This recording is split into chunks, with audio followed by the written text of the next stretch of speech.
27 de abril de 2016. Com retrospecto negativo contra Nacional, Corinthians enfrenta uruguaios fora de casa com o retorno de Rodriguinho ao meio de campo. Allan Kardec tem virose, não treina e vira dúvida para o confronto com Toluca. Palmeiras surpreende e troca Lucas e Robinho por 2 atletas do Cruzeiro. Vivendo caos na política, Lusa vence Parnaíba do Piauí com gol chorado e avança na Copa do Brasil. A 100 dias do início da Olimpíada do Rio de Janeiro, o presidente do COB recebe chama olímpica na Grécia. E ainda as notícias do Santos. Galo e Grêmio desafiam argentinos pela Libertadores. Olá, boa noite. O Gazeta Esportiva começa falando do São Paulo, que entra em campo amanhã para enfrentar o Toluca pelas oitavas de final da Libertadores. O nosso contato agora é com o repórter Alexandre Silvestre, que está lá no Morumbi acompanhando o último treino antes do confronto contra os mexicanos. Boa noite, Silvestre. Fala, mulher! Um beijo para você, Anitta. Um abraço para todo mundo ligado no Gazeta Esportiva. Problemas no tricolor paulista no comando do ataque para o jogo de amanhã contra os mexicanos. Jogo de ida de oitava de final da Libertadores de América aqui no Morumbi, que estará lotado. Já foram vendidos aproximadamente 50 mil ingressos. O São Paulo pode quebrar o recorde de público do ano no futebol brasileiro, que pertence a ele, São Paulo, na partida da primeira fase da Libertadores contra o River Plate, quando 51 mil pessoas compareceram ao Cícero Pompeu de Toledo. Problemas no ataque porque já não teria o Caleri suspenso por enquanto por um jogo pela expulsão em La Paz diante do The Strongest, quando o São Paulo conseguiu a vaga para essa fase de oitavas de final. O Kardec vinha se preparando para ser o substituto imediato, mas o Allan Kardec, que é o artilheiro do São Paulo no ano, no estádio do Morumbi, com 12 gols em 30 jogos, teve piriri. Eu gostaria de falar outra coisa, mas acho prudente guardar para mim. O Kardec está tomando soro, ficou no CT, não veio aqui para o reconhecimento, entre aspas, de gramado do estádio do Morumbi. E o São Paulo não tem um centroavante. Ele fica como dúvida, ainda há uma pequena chance dele se recuperar. Andou tomando soro nesta tarde. E claro que a expectativa é que ele não possa participar da partida diante do Toluca. O terceiro centroavante que não pertence mais a esse elenco seria o Chiesa, que já voltou para o Vitória da Bahia. Então, o Paton Balsa está improvisando o Centurion no treino de hoje, de agora a pouco. Aqui está rolando, inclusive, o Centurion jogando no comando do ataque. O provável São Paulo para o jogo contra o Toluca, com o Renan Ribeiro no gol, muito mais experiente do que o garoto Léo, que já tem 9 anos de São Paulo e nenhuma partida oficial. Portanto, Renan Ribeiro seria o goleiro, será o goleiro no lugar do Denis, que também está suspenso. Nas laterais, Bruno e Mena. No miolo de zaga, Maicon, Rodrigo Caio. 2 volantes, Hudson, Thiago Mendes, Kelvin, Ganso, Michel Bastos, aí os 3 jogadores de meio campo, o Kelvin aberto por um lado, o Michel Bastos por outro, e disfarçado de centroavante, o Centurion. E vocês acabaram de ver aí também uma cobrança de falta, o São Paulo ensaiando várias jogadas de bola parada, tanto na parte ofensiva quanto na defensiva. Portanto, Allan Kardec é dúvida, dificilmente pega o Toluca, já não tem Caleri e o São Paulo deve enfrentar a equipe mexicana sem um centroavante de ofício, Anitta. Obrigada, Silvestre. O negócio não tá fácil no São Paulo. E que coisa, o Allan Kardec não consegue, né, melhorar. Toda hora tem alguma coisa com ele, toda hora. Boa noite, gente. Boa noite, Flávio. Boa noite, Anitta. Grande noite para você que acompanha o Gazeta Esportiva. Acontece, virose, sabe, acontece todas as horas, em qualquer lugar. E jogador de futebol também está sujeito a isso. É uma pena porque dos nomes para substituir o Caleri, me parece um nome mais adequado. Bom jogador, um bom finalizador também.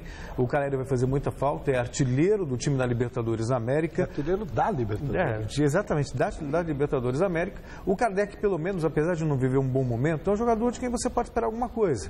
Diferentemente do Centurion, que foi contratado, cheio de pompa e circunstância, mas nunca aconteceu de fato.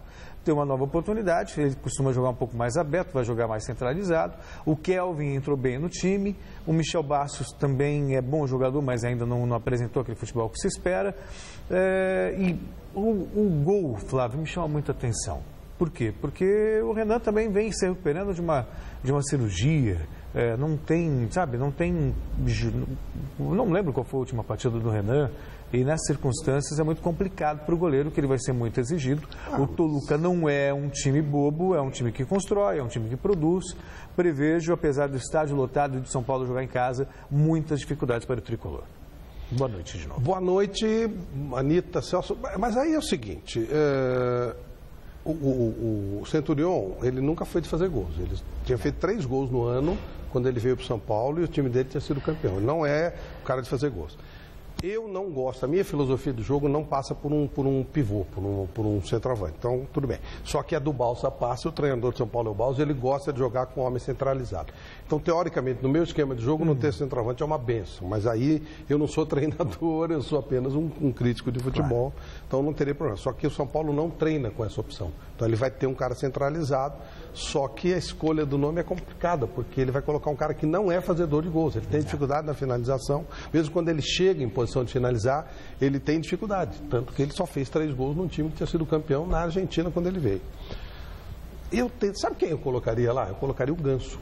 O Ganso? Porque ele bate bem na bola, sabe? O Centurião é muito ruim. Para colocar o Centurião, eu colocaria uma lata d'água. Não. É verdade. Uma cadeira pensado, né? Poderia ser. O Chiesa jogou na ponta, é muito ruim. Eu colocaria uma lata d'água, um cone. Você preferia um cone ao Chiesa? É o Centurião? Não, ao Centurião. Um cone, uma lata d'água. Também? Uma cadeira, 3 tijolinhos. Flávio, todas essas opções no lugar do Centurião de centroavante. É verdade. A primeira opção que me vem na cabeça é uma lata d'água. Mas por que a lata d'água especificamente? Porque a lata d'água, a bola bate e ela bate e entra. E o Centurião, ele tenta bater na bola e desvia do gol. Olha que agora não pode deixar a água parada, hein? É perigoso. Mas a bola chacoalha, porque quando a bola bate, a água chacoalha e o bichinho foge, você entendeu? E ela não desvia. E o Centurião, ele tenta dar efeito e tira do gol. Então, a primeira opção que me vem na cabeça é uma lata d'água. Ainda mais que está chovendo, agora, se Deus quiser, vai chover, então você a água vai entrando e vai ficando mais pesada. É a primeira ideia que me vem no lugar do Centurião. Mas eu colocaria, na verdade, o Ganso. Eu acho que ele, ali perto do gol, como ele tem boa habilidade, ele poderia ser o cara, no lugar do Centurião. Seria a ideia. Mas se ele quer mesmo o Centurião, eu colocaria uma lata d'água no lugar dele. É uma pena. Agora, o Renan, se falou de goleiro, o goleiro tem algo. Às vezes o goleiro joga uma vez só e ele segura a onda. Para mim, o Denis é o goleiro, acho que ele tem capacidade de jogar no gol de São Paulo sem nenhum problema, mas aí o Renan é a oportunidade dele, e o goleiro, ao contrário dos outros, ele fica numa atividade constante. Então ele vai estar pronto para jogar, sim. E senão ele não seria escalado para jogar, jogaria o Léo. É um jogo dificílimo, mesmo que o São Paulo tivesse com o time completo, seria difícil. O Toluca é muito bom time mesmo. Fez uma primeira fase bem melhor do que aquela do São Paulo. São Paulo vai precisar se superar para ganhar desse time. Seria assim, mesmo se tivesse com o time completo. Vai ser muito importante contar com o apoio da torcida. E vai precisar de superação, coisa que o Balsa costuma fazer. Ele ganhou Libertadores dessa maneira. Não esqueço quando ele ganhou com a LDU do Fluminense numa adversidade total. Então é um momento de superação do São Paulo. Nunca vou me esquecer disso. O Fluminense tinha eliminado o Boca. E não era comum um time brasileiro eliminar o Boca Juniors. Continua não sendo, né? Pois é. Aí que depois o Corinthians ganhou uma Libertadores. Mas aí o Renato numa empáfia danado. Muito prazer, Fluminense, Renato Gaúcho. Eu acredito. Aí foi pro primeiro jogo com a LDU. O nariz, assim, empinadíssimo. Pô, ganhamos do Boca, o que vai ser com a LDU? Tava primeiro tempo, se me falha a memória, 4-0 para a LDU. Aí o Fluminense diminuiu, ainda fez um segundo gol, 4-2. Aí chegou no Maracanã, achando também que ganharam aqui o jogo, mas 3-1, Tanto que teve a festa da LDU e saiu só 3 cores de fitinha, o vermelho, o verde e o branco, na festa da LDU, tamanha confiança. O Balsa é muito bom. E o São Paulo vai ter que se superar de qualquer maneira. Centurião de centroavante é duro, hein? Nossa Senhora. Mas enfim, vamos ver. Se já não está funcionando pelos lados, imagina pelo meio. Mas vale a torcida, né? De repente vai que o cara faz 1, 2 gols e se consagra, né? Bom, gente, 9h45, daqui a pouco o Corinthians faz o primeiro duelo pelas oitavas de final contra o Nacional do Uruguai. Será que a equipe do técnico Tite vai trazer um bom resultado lá de Montevidéu? O Gazeta Esportiva vai mostrar para você um retrospecto envolvendo os confrontos entre a equipe uruguaia e o todo-poderoso Timão. Vamos ver. Sai zica que eu tô forte, tu vai precisar de muito azar pra ganhar minha sorte. Sai zica que eu tô forte, tu vai precisar de muito azar pra ganhar minha sorte. Daqui a pouco a atenção da Fiel estará voltada para o estádio Parque Central em Montevidéu, casa da fanática torcida do Nacional. Adversário do Corinthians na primeira partida das oitavas de final da Libertadores. O retrospecto dos jogos entre esses dois times não é favorável aos brasileiros. Foram 8 jogos com apenas uma vitória corintiana, 2 derrotas e 5 empates. Os corintianos marcaram 7 gols nesse duelo e sofreram outros 9. Sendo assim, todo o patuá alvinegro será importante nessa noite para espantar a zica. Tem que se distanciar, fazer a melhor escolha pra uma boa proteção, uma king de 4 folhas. Sai zica, sai pra lá. Pra ganhar minha sorte vai ter que ter muito azar. Não vem gorar. Em 1956, o Corinthians enfrentou o Nacional pela primeira vez. Vitória do Timão por 2-1 no Pacaembu em partida válida por um torneio internacional promovido pela Federação Paulista de Futebol. O zagueiro goiano e o meia Rafael marcaram os gols brasileiros. Anos depois, em 1991, os dois clubes se enfrentaram na primeira fase da Libertadores. Sem Neto suspenso, sobrou para o então garoto Diney a responsabilidade de marcar os gols. Mas o atacante perdeu 3 ainda na primeira etapa e Tupanzinho também deixou a desejar.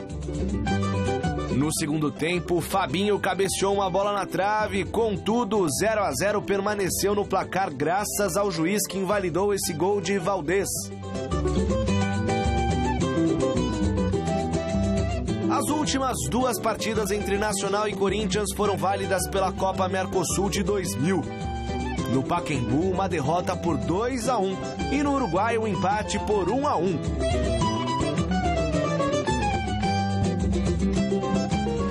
Promessa de estádio lotado, uruguaios catimbeiros, além de um retrospecto desfavorável. Esses são apenas alguns dos ingredientes da batalha de logo mais.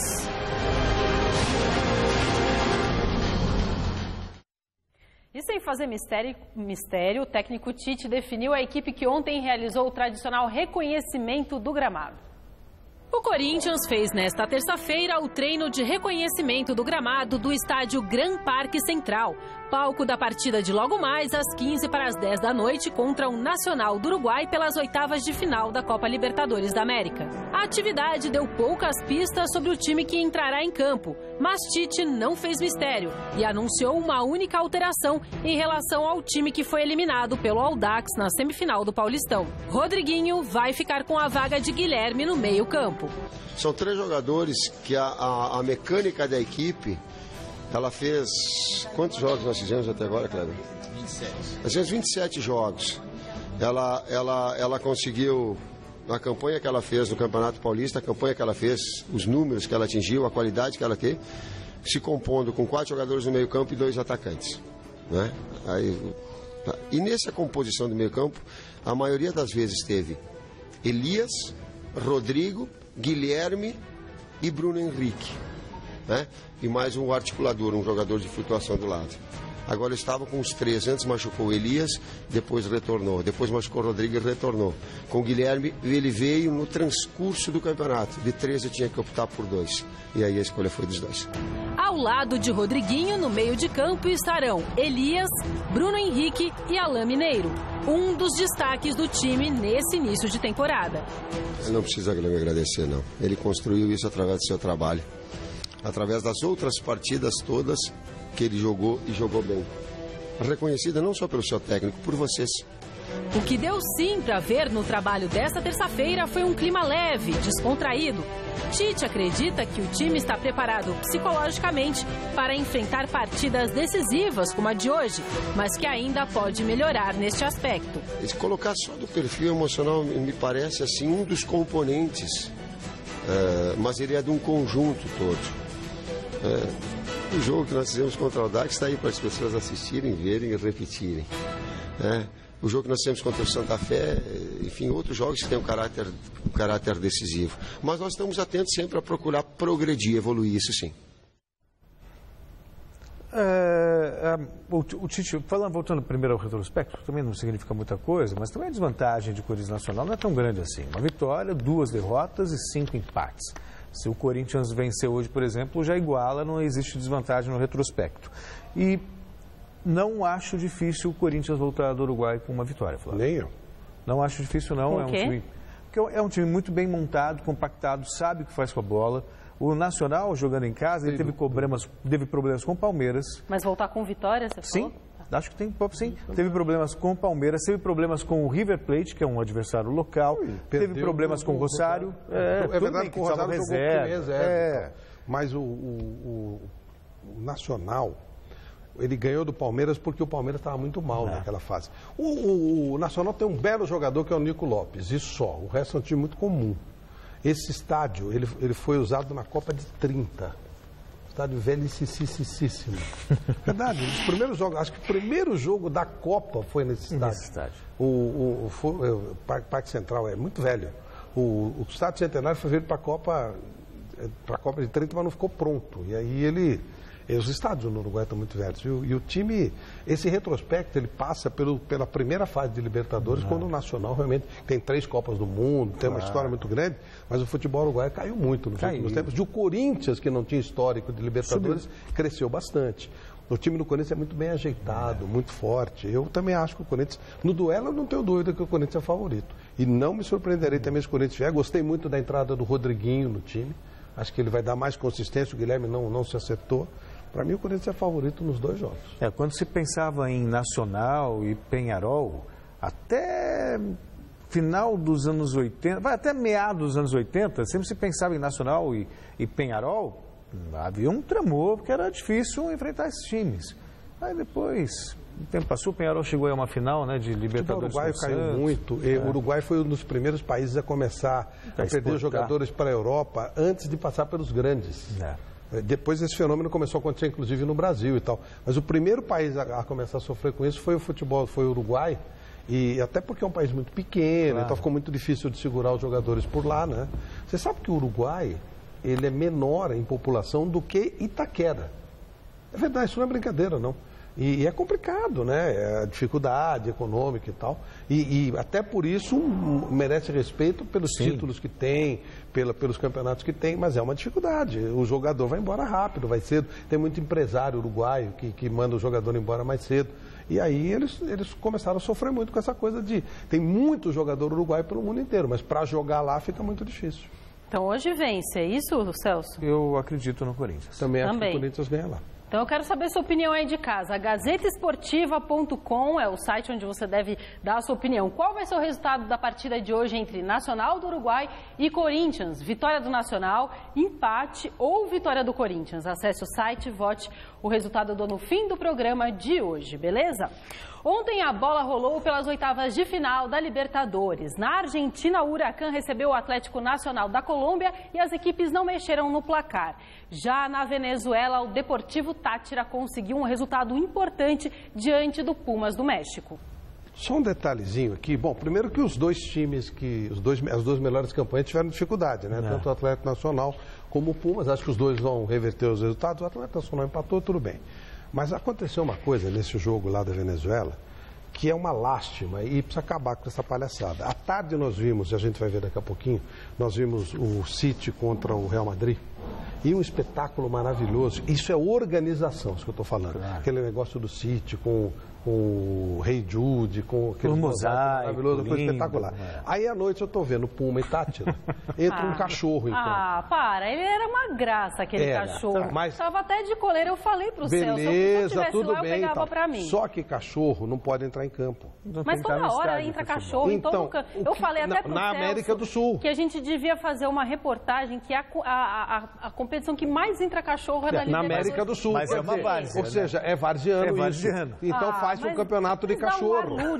Entra um campeonato de cachorro, quer dizer, é ridículo isso. Um campeonato de... legal pra cachorro. Mas aí tem, é um campeonato de vira-latas que são os caras da Comebol. Não pode, isso aí é relaxo. Mas o moço foi tão fofo, o jogador. Beleza, nada contra o cachorro, ao contrário, o cachorro é vítima disso. Os caras da Comebol são os cachorros. Você precisa aliás, que me desculpem os cachorros, que os cachorros são bem melhores do que os caras da Comebol. Mas realmente não pode, tem que acabar com isso, tem que fazer, é o mínimo de organização que se espera. Flávio, um cachorro tão bem cuidado daquele com coleira, o que é que ele tá... Ele era de alguém, aquele cachorro. É o que eu estou falando, isso aí é uma esculhambação que precisa acabar no futebol. Você precisa fazer uma coisa minimamente organizada. Não pode ter um cachorro no campo de futebol, dentro do estádio. É vergonhoso. Você vê um espetáculo tão... Porque isso aí, Anitta, é organização. Só isso, é o mínimo que se espera. A Champions League é a nossa Libertadores e vice-versa. Não você vê um espetáculo... Porque o jogo de ontem à tarde foi um jogo feio. Foi um jogo feio. O jogo de ontem à noite, o Tátira e Puma, foi mais ou menos equivalente em termos de nível. Aí você pega e vê um espetáculo lindo daquele. Eu estou falando da moldura do jogo. Sim, aí na hora do vamos ver... Aí, de repente, entra um cachorro. Não pode acontecer isso, entendeu? Isso é varziano. Com todo respeito a Por que a gente não faz uma moldura bacana? Eu estou falando em nome do espetáculo. Fazer uma moldura bacana. Um invólucro é legal. É mais ou menos o seguinte...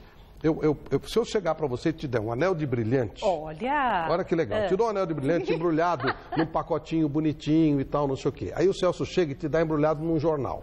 É o mesmo anel, mas o valor fica diferente. É só isso que eu estou dizendo. Os dois anéis são de brilhante, mas se der numa embalagem bonita, o valor é isso. A Champions League, ela dá num invólucro bonitinho. O outro dá num papel de jornal.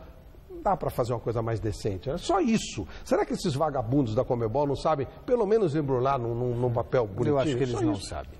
Não sabem, mas eles têm preocupação de ficar roubando, fazendo safadeza. Organiza, pelo menos. Os de lá também são bandidos, mas são bandidos organizados. Só isso. Eu aceito os dois presentes, no jornal e na caixinha. Eu gostaria de ter pelo menos uma vez na vida a caixinha organizada. Sim, ia ser legal. Eu amo o futebol, adoro o Libertadores e adoro a Champions. Mas tem que fazer uma coisa só isso. Exatamente. Só isso. E outra coisa, sobre os resultados em si, né? O Atlético Nacional empatou 0-0, vai decidir em casa, tudo bem.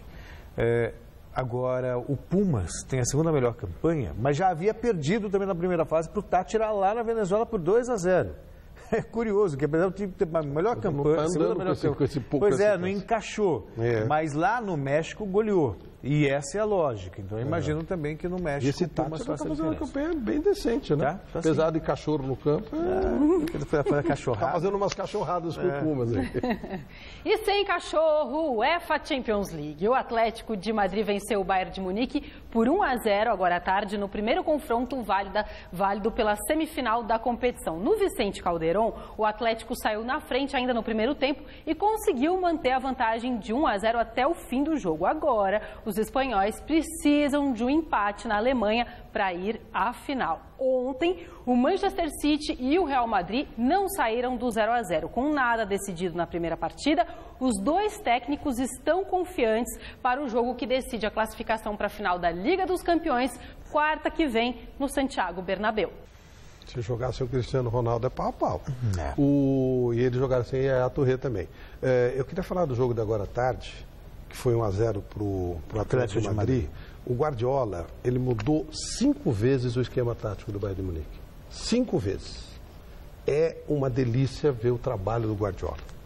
O Atlético de Madrid, ele tem aquele padrão. Eu não gosto, mas eu respeito uma filosofia competitivo, de jogo. Eu não gosto. Eu acho muito feio, muito chato, entojado. Eu acho que não acrescenta para o futebol, mas é claro que você tem que respeitar a capacidade do cara que consegue segurar essas máquinas. Não acrescenta, é chato, eu não gosto. Acho que isso aí não deixa nada muito ruim. Mas olha, o Guardiola, eu acho que é o maior técnico da história do futebol. É impressionante como ele consegue mudar. Sabe quantos zagueiros ele teve? Nenhum. Não jogou com nenhum zagueiro. No final, ele colocou nos últimos 5 minutos um zagueiro. Ele amassou o Atlético de Madrid e tal. Perdeu. Perde-se. Mas, olha, realmente é uma coisa impressionante. Para quem gosta de tática de jogo, é uma coisa impressionante o que faz o Guardiola. É um show. Recomendo mais uma vez o livro Guardiola Confidencial. É realmente um negócio impressionante ver o Guardiola trabalhar. Do ponto de vista de arte, futebol bem jogado, claro que não tem como não reverenciar não só o Bayern, como também o Barcelona. A gente reverenciou o Audax aqui jogando o Campeonato Paulista. É verdade, é outra coisa bonita de se ver. Agora, é compreensível também a postura do Simeone. Poxa vida, você joga contra um rival como o Barcelona, ou um rival como o Bayern. Você tem que ser humildezinho, realmente diminuir os espaços, marcar e tentar o contra-ataque. Assim, o Chelsea eliminou também o Barcelona naquela Liga dos Campeões. O problema é que questão de estratégia, né? Se você não tem essas coisas ganham, é ruim pro futebol. Mas eu acho legítimo, apesar de eu não gostar de ver claro também, eu acho legítimo. Claro. Jogou dentro da regra do jogo e tal. Mas eu acho que ele vai fazer? Ele vai se abrir diante de um rival? Não tem como, né? E ainda assim, o Torres mandou uma bola na trave, quase que o prejuízo é maior para o Bayern. Eu só digo assim, Celso, isso gera cópias. Sim. E aí é ruim. Eu digo sempre, o futebol brasileiro começou a cair quando a seleção de 82 perdeu e a seleção de 94 ganhou. Mas também não sei muito longe. O Mourinho também, que a gente reverenciou tanto aqui, ganhou a Liga dos Campeões jogando assim com a Inter. Ele tinha uma linha de 5. É verdade. Aí no Chelsea chamava que ele botava o ônibus ali. Mas o Mourinho ele criou um sistema de treinamento extraordinário e o contra-ataque dele é muito lindo, é uma coisa diferenciada. O Atlético de Madrid é meio sul-americanão, é negócio de catimba, de não sei o quê, mas tem os seus méritos e tem a sua defesa, que é aquela coisa de eu sou um time mais humilde e tal. É que eu não gosto, mas aí não dá para discutir, cada um se defende como pode, é claro. Mas ainda assim eu acredito numa final Real Madrid-Bayern. Eu espero muito que aconteça isso, senão vai ser bem chato de ver. Né? Essa história que o Chico Lane falou que você já previu uma final do Mundial Atlético de Madrid e Corinthians é conversa coisa do Chico. Olha, sinceramente, se tiver Atlético de Madrid na final, provavelmente eu nem verei a final na Champions League. Aí não tem a menor graça, vai ser muito chato. Ver final sul-americana, isso é muito chato, time enjoado dando bicão para frente, não vejo a menor graça. Vamos de Copa do Brasil agora. Depois de perder o jogo de ida, a Portuguesa enfrentou o Parnaíba do Piauí ontem pela primeira fase da competição. Apesar de viver um momento delicadíssimo fora de campo, a Lusa foi guerreira dentro das 4 linhas e conseguiu a classificação com muito sofrimento. Alexandre Silvestre nos conta em detalhes essa história. Bilheterias fechadas? Não, por pouco. Horas antes da partida, os advogados da Portuguesa confirmam ao presidente, pelo menos, uma boa notícia. A penalidade que foi aplicada à Portuguesa na última partida pelo campeonato da Série C, Campeonato Brasileiro da Série C do ano passado, essa penalidade ela vai ser cumprida pela Portuguesa na primeira partida onde ela for mandante pelo Brasileiro da Série C de 2016. O seu Mário dos Santos, sócio da Lusa desde os anos 60, é o primeiro torcedor a garantir o ingresso. Estou aqui sempre, né? O primeiro a comprar ingresso nesta noite, hein? Acho que né? Tomara que tenha dado sorte, né? Amor mal correspondido por cartolas, no mínimo, incompetentes. Dívidas que giram em torno de 150 milhões de reais. Salários atrasados, Canindé às moscas. Público de ontem ridículo, 338 pessoas. E um interino no comando do clube, constatando a grave crise que parece não ter fim. Quem quer que venha a ser o presidente da Portuguesa tem que parar com esse tipo de administração hemorrágica que a gente vem já vivendo há um longo período. E, no segundo momento, utilizar a única coisa que a Portuguesa tem, que é o seu patrimônio físico, o seu patrimônio imobiliário, para tentar usá-lo de uma forma e de uma maneira que ele possa fazer frente a essas dívidas tão elevadas que a Portuguesa hoje possui. Resta aos jogadores que ameaçaram fazer greve encarar o momento. Deixaram bem claro, esclarecido para a gente que vai resolver. Então tá todo mundo ciente, todo mundo tranquilo que a primeira coisa agora é pensar no jogo e fazer a nossa parte. Logo depois a gente vai sentar de novo para conversar certinho. O jogo é contra o Nanico Parnaíba, que na ida no Piauí venceu por 2-1. Uma vitória simples da Portuguesa, 1-0, é o bastante para garantir vaga na segunda fase e uma verba cobiçadíssima de R$240 mil que a CBF distribui a quem alcança esse objetivo na Copa do Brasil. Quando a gente entra ali dentro, a gente esquece tudo, cara. A bola é a melhor coisa, o remédio para nós é a bola. Nos bastidores, o clima político lembra o de Brasília. Apenas um candidato se inscreve para a eleição de amanhã. Mandato presidencial tampão até o fim da temporada. José Luiz Ferreira quer uma oportunidade. Formar um time a custo zero para que a Portuguesa suba para a Série B. Não há possibilidade de disputar a Série C por disputar. E eu estou em negociação com vários empresários, vários investidores, para que formem um clube, um time de futebol muito competitivo. O problema é que ele não teria cumprido todos os pré-requisitos exigidos pelo Estatuto. O candidato teria que estar em dia no último dia do mês anterior ao mês da eleição. Nesse caso, não se contam prazos, ainda mais porque o edital foi publicado no mês de abril para uma eleição no mês de abril. Em março, ninguém sabia da eleição ou da existência de uma eleição em qualquer mês do ano que fosse. Dessa forma, o prazo para que o pagamento seja feito é o próprio dia da eleição.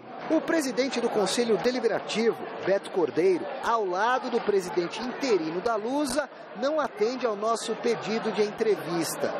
Quem manda hoje, talvez continue mandando até dezembro. Por qualquer motivo, o doutor Ferreira não conseguir ser eleito na quinta-feira como presidente, quem segue no comando do clube? O senhor? Olha, me parece que pelas disposições estatutárias vigentes aqui no clube, sim, mas eu também teria a obrigação estatutária de chamar novas eleições num prazo de até 30 dias. Eu recebi a informação de que a candidatura única já está impugnada pelo Conselho Deliberativo. O candidato único, José Luiz Ferreira, deverá fazer uso de uma liminar que, obviamente, poderá ser cassada. É o futuro da Lusa, que continua incerto. Não na Copa do Brasil. A equipe vence o Parnaíba com gol chorado, literalmente chorado, de Bruno Nunes, aos 40 da etapa final.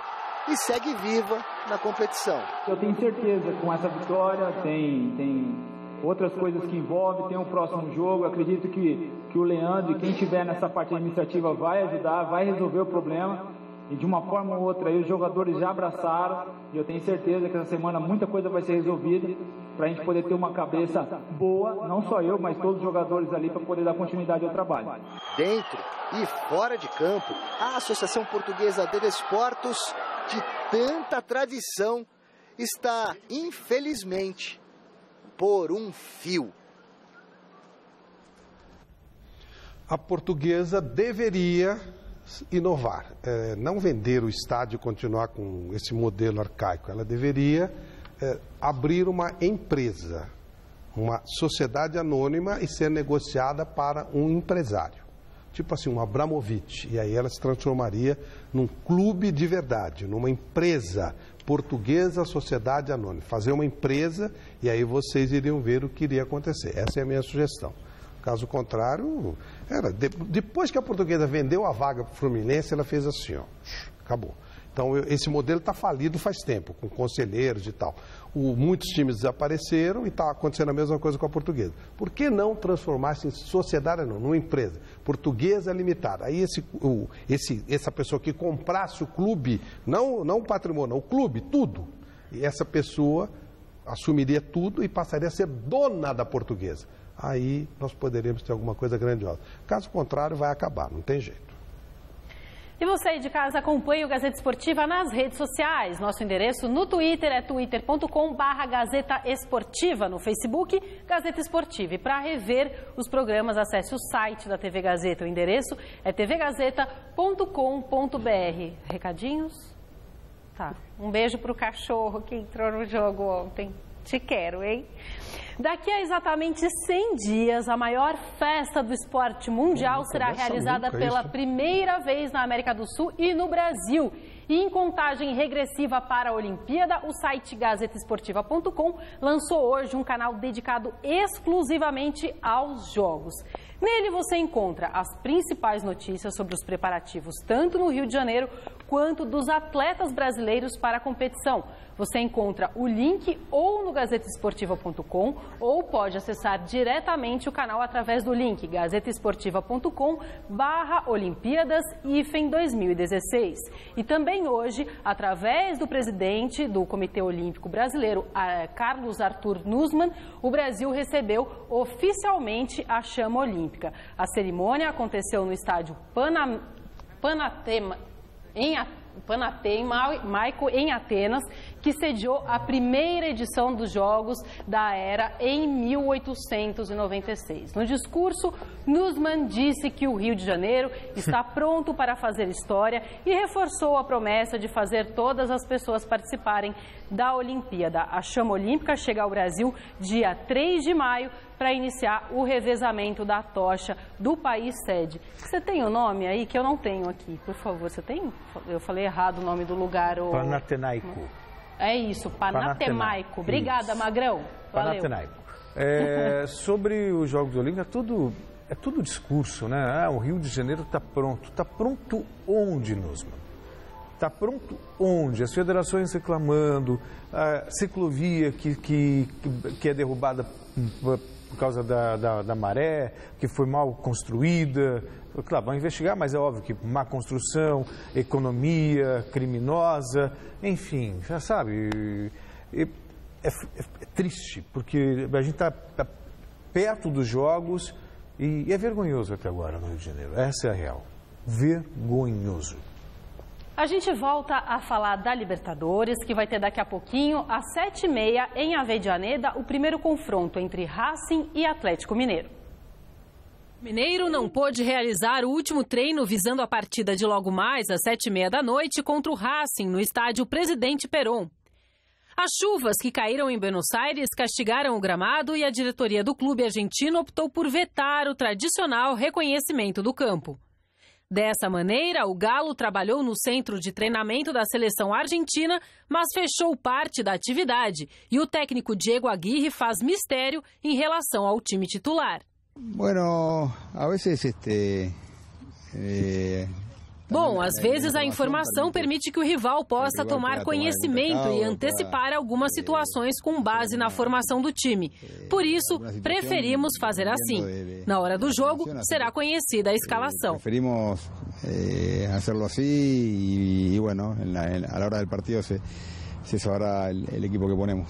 A tendência é que o time atue com 3 volantes: Júnior Urso, Rafael Carioca e Leandro Donizete, com Dátolo recuperando espaço na articulação do meio de campo no lugar de Casares. Eu creio que venimos bem, com muitas ilusões de fazer um grande. Eu acho que estamos bem, com muita esperança de fazer uma grande partida e todo o grupo está bem. O Racing é um time com muitos jogadores experientes. Vários deles já atuaram na Europa. Então, vamos entrar em campo sabendo que os primeiros 10 ou 15 minutos serão de muita pressão. Então, temos que saber lidar com isso. 15 minutos vão ser muita pressão sobre nós, então temos que saber disso. Outro duelo entre argentinos e brasileiros acontece às 9h45, quando o Grêmio vai encarar o Rosário Central em Porto Alegre. O técnico Roger Machado falou da expectativa para o confronto contra os nossos irmãos. Eu acho que tiveram algumas partidas que, se a gente reunir algumas coisas importantes de cada uma delas, talvez a gente possa ter um jogo perto, né, do que a gente pode considerar como ótimo, né? Um jogo que a gente consiga propor o jogo com a posse e com produção ofensiva, né, como foi o último jogo, né? Um jogo que a gente consiga ter uma eficiência em transitar em contra-ataque, como já tivemos sucesso em outros momentos. Bom, ontem à noite foi anunciada uma negociação entre Palmeiras e Cruzeiro, em que o Verdão trocou 2 jogadores importantes do elenco por 2 que estavam na reserva da Raposa. Hoje o Alviverde se reapresentou e o técnico Cuca veio a público explicar o negócio. O Felipe Esboril acompanhou. O segundo semestre já começou aqui no Palmeiras. Pelo menos o time foi forçado a isso, depois das eliminações na Libertadores e no Campeonato Paulista.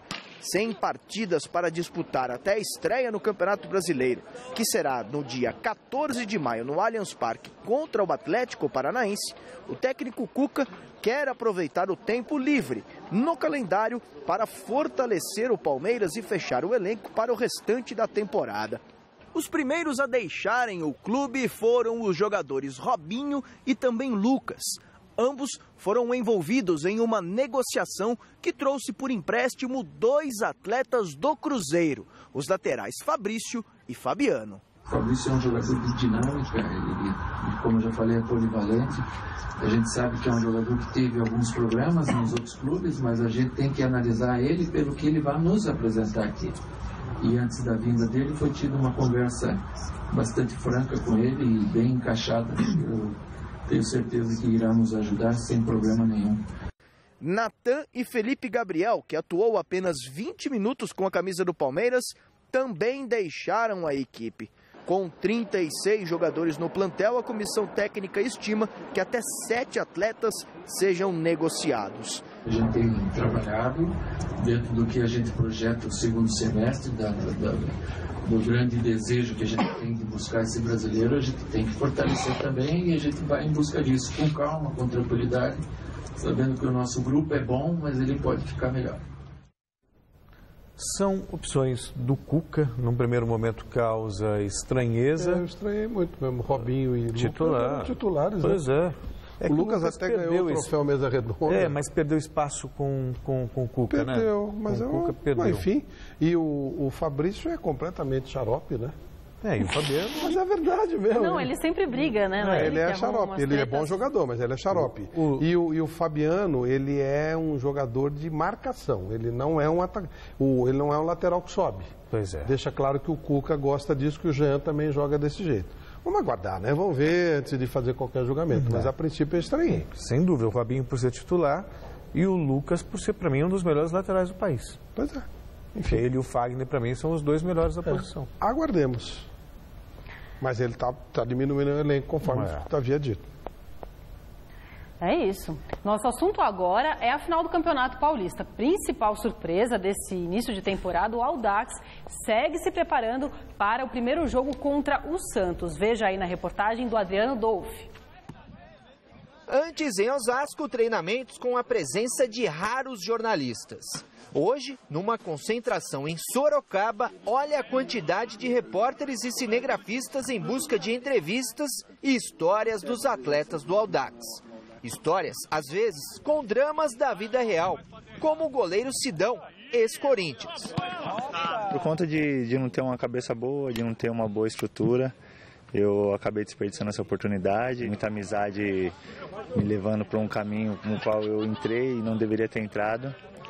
Mas há tempo eu consegui ter um encontro com Jesus e ele começou a tratar minha vida, começou a mudar meu caráter. Tem também a do atacante Bruno Paulo, ex-Flamengo. O futebol é mais fácil, né? Tu vai ali, um monte de amigo vem. Onde você vai, tudo mais fácil futebol. Aí depois que você acorda, né? Quando acontece, tem que cair para acordar, eu acho, né? Eu aprendi muito. As coisas que eu passei. No dia que minha mãe me ligou e falou, Bruno, tá faltando isso dentro de casa, e só falando isso, e falei, caraca, o que tá acontecendo comigo, cara? Aí foi isso que fez eu mudar de vida também. A vida de alguns desses jogadores mudou com a chegada para o time de Osasco, e claro, para melhor. O Sidão hoje atua como líbero, às vezes zagueiro, e faz treino específico de saída de bola para goleiros. Porque é o esquema do time. Como o Felipe Alves estava fazendo muito bem, se o Jefferson entrar, ele faz também, porque é o esquema do time que favorece o goleiro sair jogando desse jeito. O Bruno Paulo fez este golaço. E festa, agora só com a mãe. Festa com a família, minha mãe tá aí, tá todo mundo aí. Foi festa boa. Por falar em golaço, olha esse do Danilo Tietê, um volante que usa a camisa 2. E revela detalhes curiosos desta equipe. Vi muitas coisas aí falando que eu sou lateral direito essa semana, mas não sou não. Eu uso a 2, é um número que, sei lá, começou desde o início do campeonato, eu venho me sentindo bem, mas a minha posição mesmo é meio campista. Histórias que se cruzam dentro e fora do campo, o lado humano e o lado profissional. E este personagem tem tudo a ver com o sucesso do Osasco Audax, o professor Fernando Diniz. Antes de ser jogador, o jogador é uma pessoa. Então, se a gente consegue melhorar a pessoa, o jogador certamente vai melhorar. E vai repercutir na coisa principal que todo mundo tem, que é na família e nas suas relações fora do campo. Porque a gente fica 2 horas aqui trabalhando por dia e ele vai viver mais 22 horas em outros ambientes. Então, quando você consegue melhorar a pessoa, a repercussão disso ela é muito mais profunda e acaba auxiliando muito mais os jogadores para suas vidas como um todo. No Santos, o clima é de decisão em dose dupla. Na Copa do Brasil, a equipe define amanhã contra o Santos do Amapá a classificação para a segunda fase da competição. E no domingo, o objetivo é conseguir um bom resultado contra o Audax em Osasco, para depois garantir mais um título do Paulistão, jogando na Vila Belmiro. Vinícius Rodrigues esteve no CT Rei Pelé acompanhando o treino do Peixe. Boa noite, Anitta. Amigos ligados no Gazeta Esportiva, o clima aqui no Santos é de decisão. Afinal de contas, domingo tem a final do Paulistão contra o Audax. E amanhã, 9h30 da noite, na Vila Belmiro, vale vaga na próxima fase da Copa do Brasil contra o Santos. Só que do Amapá, no jogo de ida, o placar ficou em 1-1. O Santos joga por um empate sem gols ou por uma vitória simples para avançar. 2-2, 3-3 e assim por diante, a vaga fica com a equipe visitante. Quem conversou com a imprensa aqui hoje foi o meio-campista Elano e também o atacante Gabriel. E eles comentaram sobre a partida de amanhã, que é bastante decisiva. Respeitá-lo, principalmente, independente do que a gente conhece mais ou conhece menos. Mas nós temos que fazer o nosso trabalho, nós temos o nosso volume de jogo, temos a nossa maneira de trabalhar, nós temos que respeitar o adversário e pôr intensidade no jogo para que a gente possa classificar. Qual a dificuldade que os caras de armação e de ataque, como você, Lucas Lima, Ricardo, têm em enfrentar esse tipo de equipe que vem totalmente fechada? Tem que achar o espaço vai ficar bem curto, então tem que movimentar bastante, buscar os espaços vazios que eles vão deixar. E finalidade fora da área também é importante. Tentar pressionar ao máximo. Acho que é impossível eles marcarem os 90 minutos tão bem, mas eles vão marcar muito bem e a gente tem que procurar os espaços para trabalhar bem a bola, virar a bola de lado para o outro, poder achar espaço e fazer os gols. A tendência é que o técnico Dorival Júnior escalhe uma equipe alternativa, um time reserva para o jogo de amanhã contra o Santos do Amapá. Todas as informações e o pré-jogo amanhã no Gazeta Esportiva. Daqui do CT Rei Pelé, Vinícius Rodrigues. Santos e Audax, né? Jogão, né? Vai ser legal. Um belo vai jogo. ser legal porque são dois times que têm perfis ofensivos. Foi ótimo. De novo entra na história. Eu gosto do jogo ofensivo. Acho legal. Seria uma pena se fosse um time pequeno que jogasse fechado esperando o contra-ataque. Eu não gosto. Eu gosto de jogo ofensivo. Pode acontecer qualquer coisa, porque o Audax vai atacar, pode ser uma goleada de um lado ou de outro. Mas eu acho legal que seja assim. Eu gosto de futebol ofensivo. Ninguém vai para o estádio para ver um time fechado se defendendo e perdendo de 1-0 no fim. Isso é chato, isso não atrai público. Por isso que eu estou falando que eu gosto do jogo bem jogado, jogo legal, o jogo proposto, os dois propõem jogo. Achei muito legal a declaração do Fernando Diniz, quando ele falou assim, se você melhora a pessoa, você melhora o jogador. Sim. E é bem legal. Eu acho que o Fernando Diniz é o grande personagem do Campeonato Paulista. Independentemente do resultado, ele é o personagem do Campeonato Paulista. Hoje eu fiz uma votação do craque do campeonato, eu votei o Fernando Diniz. O craque do campeonato, independente de qualquer coisa. Uma coisa é você fazer o Barcelona jogar bola com todos os jogadores que tem, o Bayern jogar bola com todos os jogadores que tem. Agora, você fazer o Audax jogar bola com os jogadores que tem, com todo o respeito que merecem os jogadores do Audax. Mas será que separadamente jogando em outros clubes? Então, mérito do treinador. E já faz tempo que o Audax está jogando assim, e principalmente a diretoria do Audax que aposta nisso, que até obriga a jogar desse jeito. É preciso ter coragem. Por isso que os caras falam, o Fernando Diniz não faria isso em outros times. Claro, porque os outros times não têm coragem de fazer isso. É preciso ter coragem. O Osório tentou fazer isso no São Paulo. Então, faltou coragem. Quando você tem gente corajosa, você faz. Quando você tem gente covarde, que só usa o técnico para você dar a cabeça na hora que meia dúzia de bobos pedem, aí você não consegue fazer a coisa evoluir. Você prefere fazer um jogo feio, um jogo tosco, do que evoluir. Isso é uma evolução do futebol. Mas aí você precisa ter gente corajosa para fazer o futebol evoluir. E a cabeça do Diniz é, na verdade, de grandes empresas, né? É valorizar o material humano. E do seu Mário Resultado Teixeira. final da nossa enquete no site gazetesportiva.com. Qual será o resultado da partida entre Nacional do Uruguai e Corinthians? 48% Corinthians. O programa de hoje termina por aqui, mas tem Celso ainda. No Jornal da Gazeta, daqui a pouco. Até mais. Até já. Domingo tem Alexandre Matos no Mesa. Tchau.